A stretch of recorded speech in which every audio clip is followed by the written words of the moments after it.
नमोजिलाणम कल्याणमन्दिरमुदारमवद्यभेदि बीताभय प्रदमनिन्दितमग्रिपद्मं संसारसागरनिमज्जदशेषजन्तु पुतायमानमभिनम्य जिनेश्वरस्य।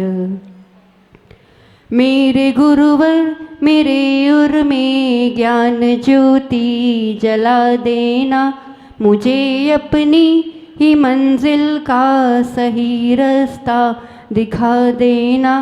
कहीं पथ भूल ना जाऊं भटकते राग द्वेषों में, मुझे पथ वीतरागी दे अंधेरा सब मिटा देना। जय बोलो देवादिदेव खचाराट श्री आदिनाथ भगवान की। वर्तमान शासन नायक श्री महावीर भगवान की। आचार्य श्री आदि सागर जी महावीर कीर्ति जी विमल सागर जी महाराज की। तपस्वी सम्राट आचार्य सन्मति सागर जी महाराज की। चतुर्थ पट्टाधीश्वर्य चक्रवर्ती मम प्राण गुरु श्रेष्ठ आचार्य उगन सुनील सागर जी गुरुदेव की। रोज़ रोज़ कुछ महिलाएं मॉर्निंग वॉक के लिए जाया करती थी, तो रोज़ वो जाती और रास्ते में एक तालाब पड़ता था, तो रोज़ नज़र पड़ती और उस तालाब में सूर्य के उदय होने से सभी कमल खिले हुए होते थे, पर एक कमल ऐसा था जो खिला हुआ नहीं था। तो उस दिन तो बात इग्नोर कर दी, फिर दूसरे दिन जब वॉक पर गए तब भी देखा, तीसरे दिन गए तो बस वो एक कमल खिला हुआ नहीं होता था। अब उनसे रहा नहीं गया कि आखिर कारण क्या है, ये कमल क्यों नहीं खिल पा रहा है। तो फिर वहाँ जो व्यक्ति रहता था तालाब के पास, उसको जाकर के पूछा, पता किया, तो मालूम पड़ा कि सूर्य की किरणें तो पड़ती हैं, पर उस कमल की जो नाल है वो नीचे जुड़ी हुई नहीं है ज़मीन से, इसलिए वो कमल खिल नहीं पा रहा है। हमारे जीवन का कमल का भी यही हाल। जिसका अपना जीवन अपने परिवार, अपने धर्म, अपने संस्कृति, अपने संस्कार से जुड़ा हुआ है, उसका हृदय कमल, उसका नाभि कमल, उसका जीवन का कमल खिला करता है। और जो अपने संस्कृति, संस्कार और परिवार की नींव से, धर्म की नींव से, उस नाल से जुड़ा हुआ नहीं है, वो रहता तो है सबके बीच, पर उसका जीवन खिलता नहीं है। संस्कार, संस्कृति, इसकी बागडोर नारी शक्ति के हाथ में है। हमारे सामने आज एक श्रेष्ठ नारी शक्ति जो अनेक अनेक भूमिकाएं अपने जीवन में बिताती है, निभाती है, वो हमारे सामने बैठी है। नारी, नारी किसे कहते हैं? नारी मतलब ना अरी, जिसका कोई दुश्मन नहीं होता है, जो सबसे ममता भाव, वात्सल्य भाव रखता है। नारी की ये बहुत बड़ी विशेषता है। नारी कोई कमज़ोर नहीं है। शायद नारी के पास जितनी मानसिक शक्ति, जितनी सहनशीलता, जितना सबको लेकर के चलने की एक ताकत है, वो शायद पुरुष में भी नहीं है। इसलिए कहा जाता है कि there is a woman after every successful man. क्यों कहा जाता है? पुत्र को जन्म देने वाली भी नारी होती है, पति के साथ खड़े होने वाली भी नारी होती है, उनको आगे बढ़ाने वाली भी। आप अपनी जिम्मेदारियों को समझें। आपके हाथ में बहुत कुछ है। पूरे शरीर का सबसे महत्वपूर्ण अंग हुआ करता है नाभि। जिसकी नाभि सही होती है, उसका पूरा शरीर संतुलित होता है। जैसे शरीर में नाभि की रोल है, वैसे घर में नारी की भूमिका है। आप उस घर की नाड़ी हो, नाभि हो, मुख्य स्थान हो, केंद्र स्थान हो, जिससे पूरे परिवार आप चाहो उस रूप से चला सकते हो। कन्या या बेटी जो होती है वो मंगल कही जाती है। पता है आप लोगों को? मंगल कहते हैं ना, शगुन कहते हैं। बेटे को कहाँ सुना है कहीं? कहीं कुंवारी कन्या मिल जाती है तो कहते हैं ना, आज काम अच्छा हो जाएगा, शगुन हो गया, मंगल हो गया। बेटी को मंगल क्यों कहा जाता है? बेटी को मंगल क्यों कहा जाता है बताओ? हाँ, लक्ष्मी और सरस्वती है और दो घरों को चलाती है। मंगल यानी सुख को लाने वाली, मंगल यानी एक शगुन जिसको देख करके अच्छा होता है, क्योंकि कन्या बेटी पवित्रता के कारण, शील के कारण, कुंवारी कन्या, शील एक बहुत बड़ा आभूषण है, शील एक बहुत बड़ा गुण है। नारी की सबसे बड़ी शक्ति या आपका एक जो रियल गहना क्या है? आपका अपना शील, आपका अपना कैरेक्टर। बेटी से लेकर के बहू, बहू से लेकर फिर वही बेटी जब बहू बनती है, उस पवित्रता के साथ, उस शील के साथ एक को अपना जीवन समर्पित करती है। समर्पणता बहुत बड़ा गुण है स्त्री पर्याय का। वो एक को ही समर्पित होती है और फिर वहाँ जैसा जो होता है उसको स्वीकार करके अपना जीवन यापन करती है। ये कोई मजबूरी वाली बात नहीं है। समर्पणता परिवार को स्वीकार करके आगे खुद धर्म नीति के साथ आगे और धर्म वृद्धि करना माताओं का अपना कर्तव्य है।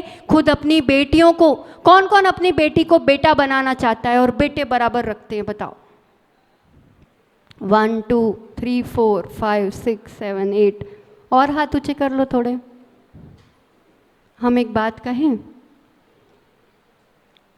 बेटी को बेटी रहने देना, बेटी को बेटा मत बनाना। बेटी के पास बेटे से भी बहुत सारा गुण है, बहुत सारे उसके पास क्वालिटीज़ है, बस उस क्वालिटीज़ को आप निखारते जाना। क्योंकि बेटी को बेटा बनाने जाओगे ना, वो ना बेटी रह पाएगी और ना बेटा रह पाएगा, क्योंकि उसकी अपनी मर्यादाएं हैं, उसके अपने कुछ क्वालिटीज़ हैं। बेटी को बेटी ही रहने देना और वो इतना ऊंचा स्थान पाएगी। राम और लक्ष्मण ने अपने पिता का उतना नाम नहीं किया जितना एक सीता ने अपने पिता का नाम किया था, अपने शील के कारण, अपने पवित्रता के कारण, अपने गुणों के कारण, है ना? अपनी मर्यादाओं का पालन अपनी वेशभूषा से होता है। आज कितना अच्छा लग रहा था ना, सब आज कितने व्यवस्थित एक वेशभूषा के साथ यहाँ समाज इकट्ठा हुई है। ऑलमोस्ट सभी ने साड़ी पहनी हुई है और किसी ने सूट पहना भी है, तो बहुत व्यवस्थित ढंग से दुपट्टे के साथ और मर्यादित। सुंदर नहीं लग रही बहुएं? नहीं लग रही? बैकवर्ड लग रही होंगी, है ना? बैकवर्ड लग रही है ना कि अच्छी लग रही है? हमेशा ऐसी रहे तो बुरी लगेगी। वेशभूषा बहुत महत्वपूर्ण भूमिका पड़ता है अपने विचारों पर। हम जितने टाइट कपड़े पहनते हैं, तने कपड़े पहनते हैं, जितना हम लड़कों जैसे कपड़े पहनते हैं, एक उम्र के बाद, एक पड़ाव के बाद, एक रोल आने के बाद, जब आप जिस पद पर हो, फिर कुछ ही तरह की वेशभूषा आप पर सूट करती है। फिर उसके बाद कुछ पहनना, क्योंकि आप बुरा नहीं मानो पर बात ये सत्य है, आप कर्म सिद्धांत से भी समझोगे तो आप एक स्त्री है, एक नारी है, और वो अगर पुरुष के कपड़े पहनती है तो अब वो पुरुष तो नहीं बन जाएगी, पुरुष के कपड़े पहनने से पुरुष बन जाएगी, और वो खुद स्त्री के रूप में भी नहीं रह रही है। क्या बचा ऑप्शन? क्या कहलाएगी वो ना लड़की रही ना लड़का रहा। अभी भी वैसे गुण प्रकट होते हैं, आगे के लिए भी वैसी पर्यायें मिलती है। नपुंसक वेद बनता है जितनी स्त्रियां पुरुष के वेशभूषा को कॉपी करती हैं। उसमें मॉडर्निटी नहीं जाती है, हमारी संस्कृति का मर्डर हो रहा है। वेशभूषा बहुत इम्पॉर्टेंट है। और आप अपने परिवार को साथ, आप कितने लोग चाहते हैं कि मेरा परिवार मेरे कहने में रहे, या मैं जैसा चाहूँ मेरे बच्चे वैसे करे या बने? कौन कौन चाहता है? सब चाहते हैं। वाह! आपको पता है ये जादू आपके पास दिया हुआ है ऑलरेडी। आपके पास है वो चीज़ जिससे आप ये कर सकते हो। क्या है? कैसे कर सकते हो बताओ? प्यार से। और प्यार तो आप सब करते ही हो। वो प्यार दोगे किस फॉर्म में? आप सबके पास सबसे बड़ा हथियार है, आप अपने हाथों से भोजन बना के आप अपने परिवार को कराइए। देखो आपका परिवार आपकी मुट्ठी में रहता है कि नहीं रहता है। वो प्यार कैसे परोसोगे? सिर्फ गिफ्ट्स लाने से, सिर्फ खुशियाँ देने से, पार्टीज मनाने से, यूँ हक करने से ही थोड़ी होगा। कितना भी कुछ भी अपने पास करोड़ों रुपए हो बहुत अच्छी बात है, पर हम अपने बच्चों को, हम अपने परिवार को अपने हाथों से ही बना के भोजन कराएंगे, मेड़ के हाथों का भोजन नहीं करेंगे। संकल्प कर सकते हैं, जो जो अपने बच्चों को अपने अनुसार चलाना चाहते हैं, जो जो अपने परिवार को अपने हाथ में रखना चाहते हैं, वो अपने प्यार से, वात्सल्य से, अपने हाथ से भोजन बना के खिलाएंगे। पर उसके साथ कुछ और बातों का ध्यान देंगे। अभी जब प्रश्न आया था कि अशुद्धि के दिनों में अस्पृश्यता का पालन करना अंधश्रद्धा है, और मैक्सिमम काफ़ी बहू बेटियों के आंसर हाँ थे। इस बात को समझना, जो ये मेंस्ट्रुएशन कहते हैं, रजोधर्म कहते हैं, पीरियड्स कहते हैं, डाउन होना कहते हैं, ये जो साइकिल एक स्त्री के शरीर के अनुरूप होती है, ये कोई शर्म की बात नहीं है।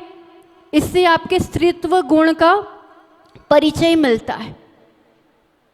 और सब कहते हैं ये एक नेचुरल प्रोसेस है, मान लिया नेचुरल प्रोसेस है, शारीरिक प्रोसेस है, बायोलॉजिकल प्रोसेस है, प्रोसेस नेचुरल है, पर उसका कोई प्रभाव नहीं है, ये सच नहीं है। वो बाकी दिनों से अलग कुछ है कि नहीं है, ये बताओ। आपके जो नॉर्मल डेज होते हैं उनकी अपेक्षा वो 3-4 दिन कुछ अलग होते हैं कि नहीं होते? आपके मूड अलग होते हैं, आपके विचार अलग होते हैं, आपके अनुभव अलग होते हैं, शरीर की अवस्था कुछ अलग होती है कि नहीं होती है? होती है। तो वो नेचुरल है, पर उसका अपना प्रभाव है, क्योंकि वो जो भी मल शरीर से निकल रहा है उसके साथ बहुत सारी वैसी नेगेटिव एनर्जी, वैसा जहर शरीर से निकलता है कि उस समय आपका ऑरा, आपके विचार, आपका तन मन वैसा अशुद्ध अवस्था में है।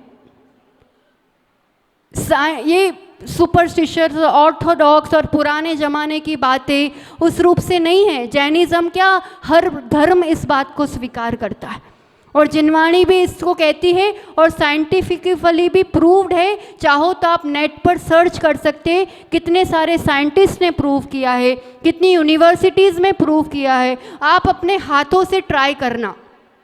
कौन कौन पापड़ बनाए किसी ने अपने घर पे? बड़ी पापड़ बनाए किसी ने? बनाए? अच्छा, अब वो पापड़ जब, या कोई भी खार वाली चीज़ें या इस टाइप की चीज़ें बनती है, अचार या कुछ भी, जब ऐसे अशुद्धि वाली स्त्री अभी छुआ भी नहीं है, उसके सिर्फ परछाई भी पड़ती है ना, तो वो बिगड़ जाते हैं, खराब हो जाते हैं, कुछ तो प्रभाव पड़ता होगा।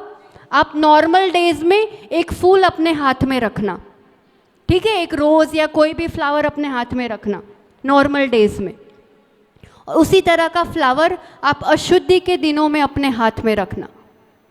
नॉर्मल डेज में वो फ्लावर अगर 24 घंटे में मुरझाता होगा, इन दिनों में 2-3-4 घंटे में वो पूरा मुरझा जाएगा। कुछ तो फर्क पड़ता होगा।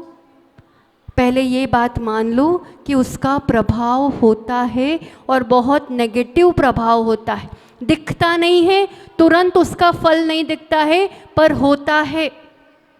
और उस समय आपने जो जो चीज़ें छुई हैं, अब आप तो 4th डे 5th डे ठीक हो गए, अब जो जो चीज़ें आपने छू ली बाकी के दिनों में भी, तो आप उन्हीं चीज़ों को यूज़ कर रहे हैं। मतलब टोटल टाइम आप उस नेगेटिव ऊर्जा में रह रहे हैं।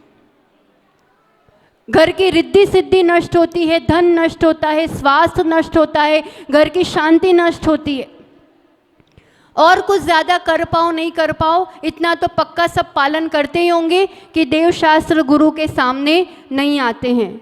वो 3 दिन जो पालन करना रहता है ना, तो मंदिर तो नहीं आएंगे, जिनवाणी पर भी अपनी परछाई नहीं पड़े, गुरु के भी दर्शन नहीं करे, मुख से कुछ वैसा उच्चारण नहीं करना चाहिए, चाहे नमोकार मंत्र हो, जय जिनेंद्र हो, कोई भी धार्मिक शब्द का उच्चारण मुख से नहीं करना। कुछ भी वैसा लिखना नहीं, मोबाइल में भी किसी प्रकार का कोई भी धार्मिक वीडियो आदि देखना सुनना नहीं। और घर में रह कर के एटलीस्ट पहले इतना पालन करना शुरू करो कि वो 3 दिन रसोई नहीं छुएंगे। अपने हाथ से भोजन बना के नहीं खिलाना, आप वो भोजन नहीं दे रहे हो, जहर दे रहे हो। और उस जहर से सामने वाले के आज बहुत कंप्लेंट्स है कि छोटे छोटे बच्चे इतने चिड़चिड़ करने लगे, छोटे छोटे बच्चे कैसे कैसे विचार करते हैं, आज बिल्कुल कंट्रोल में नहीं है पीढ़ी और सब बीमार रहने लगे हैं। ये सब का एक मूल कारण है घर में अशुद्धि के दिनों का अच्छे से पालन नहीं हो पाना। आपका कर्तव्य है, आप जितना अच्छे से करोगे, आने वाली पीढ़ी भी मानती नहीं है पर आप करोगे तो पहले देखेगी जानेगी, और प्रेम से समझाओगे तो थोड़ा थोड़ा तो करेगी। और एटलीस्ट ऐसी व्यवस्था बना के रखो, एक दूसरों को हेल्प करो इन दिनों में कि रसोई तो नहीं ही छूनी पड़े। और बाकी फिर वैसी चीज़ें जो रोज़ रोज़ यूज़ में आती है, बेड, पलंग, पंखे, वैसे कुछ ऐसा स्थान बना के रखो कि जो चीज़ें हम छू लें फिर धुल जाए और फिर कोई दिक्कत नहीं आए। और विशेष रूप से इसके लिए समझना होगा तो पुस्तक भी है, आगे सेशंस भी होने वाली है, माता जी द्वारा लिखित है ये, कन्या बने कनक। इसमें पूरा डिटेल्स साइंस से, आगम से, किस कंट्री में, किस धर्म में, किस रूप से इसको मानते हैं, पूरी डिटेल्स इसमें है। आप इसको भी देख करके पढ़ सकते हैं। पर अभी हम इतना कहना चाहेंगे कि ये पालन करना व्यर्थ नहीं है, ऑर्थोडॉक्स नहीं है, अंधश्रद्धा नहीं है, आपके खुद के जीवन के लिए ये ज़रूरी है। और आप अब पालन नहीं करोगे तो आगे आने वाली पर्यायें वैसी मिलेंगी जहाँ शुद्धि अशुद्धि का कोई विवेक नहीं होता है। इन दिनों में ज़्यादा श्रृंगार नहीं करना, इन दिनों में ज़्यादा घूमना फिरना नहीं करना, बाकी जो देवी देवताओं के मंदिर होते हैं उनसे बचकर रहना। और अभी जो हमने शुरू में भी बात की और सबने फिर फटाफट बाल बांध दिए थे, खैर अच्छा काम किया था, पर आगे भी वैसे करते रहना। स्त्री कोई भी हो, खुले बाल अमंगल का प्रतीक है। खुले बाल आपके लिए, आप एक मंगल स्थान पर हैं, एकदम पूर्ण रूप से खुले बाल नहीं रखे, थोड़ा भी पिनअप हो, थोड़ा भी कुछ किया हो, क्योंकि खुले बाल, आपको प्रसंग भी पता हो, माता जी ने भी सुनाया है कई बार कि महाभारत में जब कौरव जीतने के लिए जा रहे थे युद्ध के लिए, तो उनको सामने खुले बाल वाली स्त्री जिसकी नाभि दिख रही हो वैसी स्त्री मिली थी। पांडवों के लिए मुनिराज के दर्शन हुए थे। जीत किसकी हुई थी? खुले बाल। आप सक्सेस वैसा नहीं पा सकते, बंधे बाल रहते हैं, बुद्धि भी सही चलती है, व्यंतर आदि का भी प्रकोप होता है, वो खुले बाल वालों में प्रवेश करता है। और व्यंतर क्या, कोई भी विकार प्रवेश करता है। एकदम खुले बाल हम कहीं जाते हैं तो नहीं होने चाहिए। श्रृंगार में भी वैसे श्रृंगार का प्रयोग नहीं करो जिससे दूसरों को दुख हो। आप ममता की मूर्त हो, आपके बेटे का कोई गला दबाए तो आपको कैसा लगेगा? अच्छा लगेगा? नहीं लगेगा ना। तो ऐसे ही दूसरों की भी संतानें होती हैं, चाहे वो कोई भी पशु हो, उनका कत्ल करके हम कोई अपने लिए सुंदरता का प्रोडक्ट यूज़ करना बुद्धिमानी नहीं है। चाहे साबुन हो, चाहे शैम्पू हो, अंडे वाले नहीं हो जिसमें मछलियों का सत्व हो, वैसी चीज़ें नहीं हो। नेल पॉलिश और लिपस्टिक प्राय करके किससे बनती है? किससे बनती है? जो बड़ी बड़ी कंपनीज जिनके नाम और एडवर्टाइजमेंट आते हैं, हज़ारों रुपए आजकल जिम में, ब्यूटी पार्लर में, नेल आर्ट में, सबसे ज़्यादा पैसे उसमें जाते हैं, सबसे ज़्यादा समय उसमें जा रहा है। आपकी सुंदरता का मापदंड आपके गुण है, आपकी पूंछ, आपकी लाइकिंग्स, आपके प्रति जो रिस्पेक्ट, वो आपके गुणों से आएगा, आपके संस्कारों से आएगा। कितनी लिपापोती की है उससे नहीं आएगा।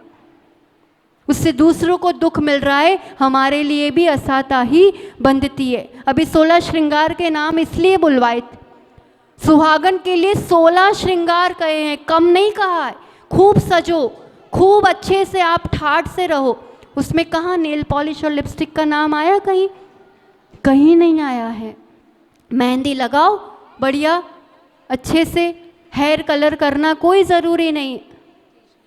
केशलोच की परंपरा के हम सभी अनुयायी हैं, वहाँ उतने संस्कार और संस्कृति हम में दिखे, और कुछ ज़्यादा नहीं। या जितने आए हैं ट्राई करना, हम पूरा प्रॉमिस का नहीं कहेंगे कि जब भी हम देवशास्त्र गुरु के सामने हैं, जब भी हम मंदिर जा रहे हैं, तीर्थ स्थान जा रहे हैं, गुरुओं के पास जा रहे हैं, तब उस समय लिपस्टिक आदि का श्रृंगार नहीं करेंगे। वेस्टर्न आउटफिट में हम वहाँ नहीं जाएंगे, इतना कर सकते हैं। खुले बाल में नहीं जाएंगे, लिपस्टिक नेल पॉलिश नहीं होगी और वेस्टर्न आउटफिट नहीं होगा जब हम मंदिर, तीर्थ स्थान या देवशास्त्र गुरु के पास जाते हैं। कौन कौन तैयार है बताओ? ट्राई करेंगे ऐसा बताओ। They will try their level best. जानबूझ के जब हम जा रहे हैं ना, अब रास्ते में पड़ गया कभी वैसा है, वो बात अलग हो जाती है, पर वी नो कि हम वहाँ जा रहे हैं। कर सकते हैं, थोड़ा थोड़ा ट्राई करेंगे, है ना। एटलीस्ट उन स्थानों से, पवित्र स्थानों में हम ट्राई करेंगे तो आगे और अपने जीवन में वैसा कर पाएंगे। तो और भी, हाँ देखो अपना स्टेटस अपनी संस्कृति से ही है। अंबानी ने अभी इतनी बढ़िया वेडिंग की थी, है ना। नीता अंबानी ने क्या पहना था? गाउन, गाउन पहना था ना। वन पीस पहना होगा करोड़ रुपए का। क्या पहना था? उसको मिला नहीं होगा वन पीस, या पता नहीं होगा कि उससे स्टेटस होता है ऐसा।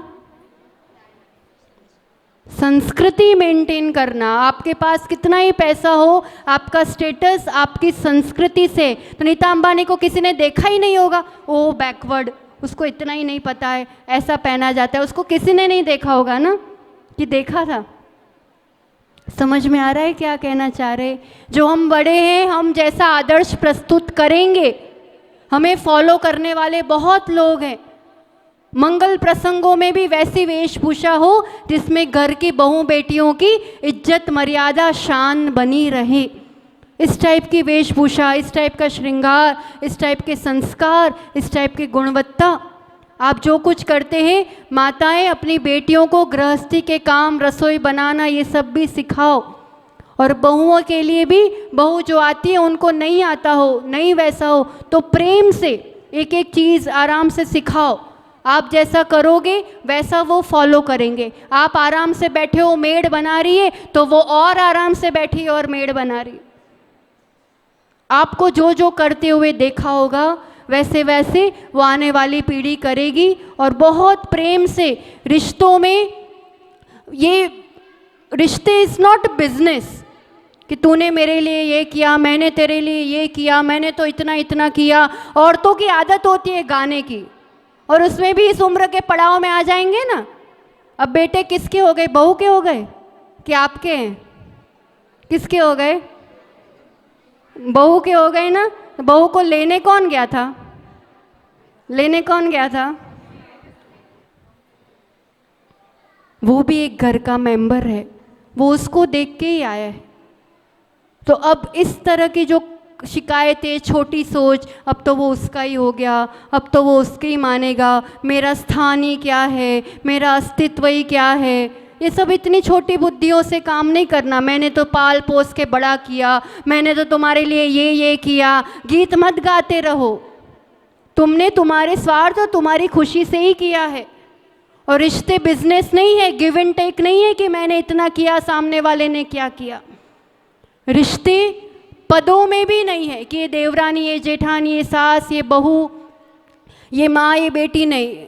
वो भी एक आत्मा है जो इस रोल में इस रूप से निभाने आई है। मैं भी एक इंडिविजुअल आत्मा हूँ और मैं इस रोल में हूँ, और मेरा कर्तव्य है सिर्फ प्यार देना, प्यार के माध्यम से शिक्षा और संस्कार देना। जब इस तरह की दृष्टि आ जाती है ना, कोई कुछ भी करे, मैं क्या दूंगी अपनी तरफ से? क्या दूंगी? वो देगी उतना दोगे कि वो कितना दोगे? कितना दोगे? कब तक दोगे? और किस किस को दोगे?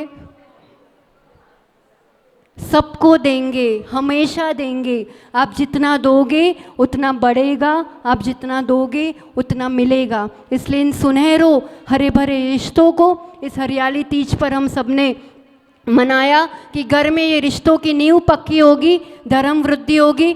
साथ में धर्म वर्धन, ज्ञान वर्धन रूप हमने कुछ खेल भी खेला। इन सब के साथ ये कुछ ज्ञान की बातें जो जिनवाणी माँ ने हम सभी स्त्री पर्याय के लिए बताई है।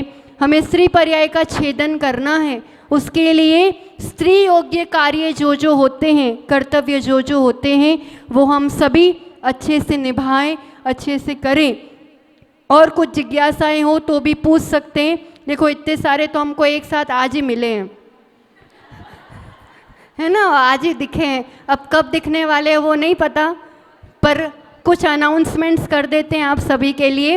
अच्छा लग रहा है सबको ऐसा देख करके। और समाज जब एक साथ एक मंच पर होती है। आगे आने वाले कार्यक्रमों में कल मोक्ष सप्तमी है, भगवान पार्श्वनाथ का निर्वाण कल्याणक। 15 अगस्त को जो बच्चे और युवा मिलन, कुछ यहाँ प्रस्तुतियाँ देशभक्ति के रूप में करने वाले हैं। आप सभी के लिए सूचित किया जा रहा है, आप तक मैसेज होगा ही, पर फिर भी जो बच्चे उसमें पार्टिसिपेट कर रहे हैं वो नेशनल लीडर्स, फ्रीडम फाइटर्स तो बन ही सकते हैं, पर अभी तक के मतलब तब से लेकर के अब तक जिन जिन का देश के लिए कोई योगदान रहा हो तो वैसे कैरेक्टर्स भी बन सकते हैं। उसमें भी जो जैनियों का फ्रीडम में या अब तक आर्मी में, स्पोर्ट्स में, किसी भी तरह के एरिया में जिसने देशभक्ति प्रस्तुत की हो, देश के लिए कुछ किया हो, किसी को भी आप इसमें ले सकते हैं। नेशनल सिंबल्स भी ले सकते हैं। देश के लिए हमारे जो संदेश हैं बड़े बड़े, जैन धर्म के आधार पर आज़ादी मिली है और स्वदेशी को, शाकाहार को लेकर के, तो कुछ देश के लिए संदेश भी। तो ये सब ओपन कैटेगरी है। आप अपने बच्चों को जिस रूप से तैयार करना चाहें, अच्छे से देशभक्ति के प्रति, जिन धर्म के प्रति तैयार करें। और आगे आगामी समय में 25 अगस्त, अभी सब डेट्स नोट कर लेंगे। 25 अगस्त तीर्थंकर शांतिनाथ का गर्भ कल्याणक महोत्सव दिन है।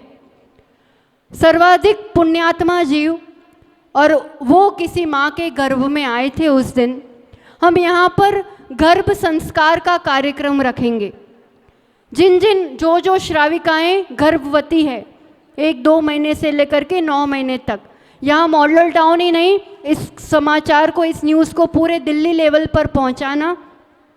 जितनी भी गर्भवती महिलाएं हैं, माताजी द्वारा स्वयं उनके लिए गर्भ संस्कार किए जाएंगे। उनके आने वाली संतति के लिए एक ओजस्वी, एक बुद्धिशाली, एक बलवान, एक धार्मिक आज्ञाकारी बालक का जन्म हो, उसके लिए गर्भ संस्कार बहुत ज़रूरी होते है ना। तो ऑलमोस्ट संस्कार गर्भ में ही वो माँ अपने लिए, बच्चे के लिए ग्रहण करती है। मैक्सिमम जितना इस चीज़ का प्रचार कर सको, जैन अजैन जितनों को इसमें जोड़ सको। आप सबको तो आना है, पर विशेष रूप से आपके परिवार में, समाज में जो भी गर्भवती श्राविकाएं हैं उनके लिए विशेष उस दिन को दोपहर में रखेंगे अपन 2 बजे से ही। संडे है, इसी रूप से पहले अपन गर्भ कल्याणक महोत्सव मनाएंगे। पूरा क्या होता है, स्वधर्म स्वर्ग में किस रूप की रचना होती है। एक जो गर्भवती श्राविका है उसको चयन करेंगे, तीर्थंकर शांतिनाथ की माता बनने का सौभाग्य मिलेगा। वो मुख्य पात्र होगी उस दिन गर्भ संस्कार में। तो वो माता बनेगी, एक पिता बनेंगे अपन। वो 16 स्वप्न और सभी चीज़ें जो गर्भ कल्याणक में होती है, शॉर्ट में वो महोत्सव मनाएंगे।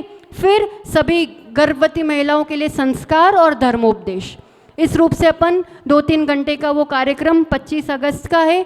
और आगे आने वाले समय में सभी नोट कर लेंगे। आज अपनी बेटियों को भले ला पाए हो या ना ला पाए हो, पर आप अपने बेटी का उज्जवल भविष्य चाहते हो तो कन्या बने कनक, स्मार्ट गर्ल बनने के एक बहुत सुंदर आयोजन हो रहा है 31 अगस्त और 1 सितंबर, सैटरडे संडे हैं।